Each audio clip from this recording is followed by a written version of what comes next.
નમસ્કાર દર્શક મિત્રો, ચરોતર બ્રેકિંગ ઇન્ડિયામાં આપનું સ્વાગત છે।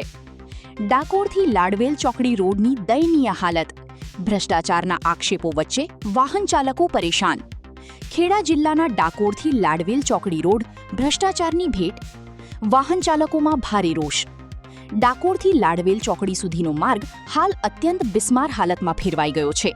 રસ્તા પર ઠેર ઠેર મોટા ખાડા પડતા રોજિંદા વાહન ચાલકો અને સ્થાનિક લોકોને ભારે હાલાકીનો સામનો કરવો પડી રહ્યો છે। સ્થાનિકોના આક્ષેપ મુજબ રસ્તાના નિર્માણ અને સમારકામમાં ગુણવત્તાનો અભાવ જોવા મળ્યો છે, જેના કારણે થોડા જ સમયમાં માર્ગ ખરાબ થઈ ગયો છે। લોકો જવાબદાર અધિકારીઓ દ્વારા સમગ્ર મામલે નિષ્પક્ષ તપાસ કરવામાં આવે તેમજ જવાબદારો સામે કડક કાર્યવાહી કરવામાં આવે અને માર્ગનું તાત્કાલિક ધોરણે સમારકામ કરવામાં આવે તેવી માંગ કરી રહ્યા છે। સોશિયલ મીડિયામાં વાયરલ થયેલ વિડીયો સામે આવ્યો, જો કે આ વાયરલ વિડીયોની ચરોતર બ્રેકિંગ ઇન્ડિયા કોઈ પુષ્ટિ કરતું નથી। આવી જ તાજી અને વિશ્વસનીય ખબર માટે જોડાયેલા રહો ચરોતર બ્રેકિંગ ઇન્ડિયા સાથે।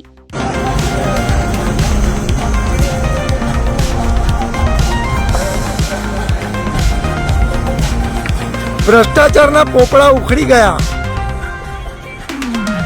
ડાકોરથી લાડવેલ, આને કહેવાય વિકાસ।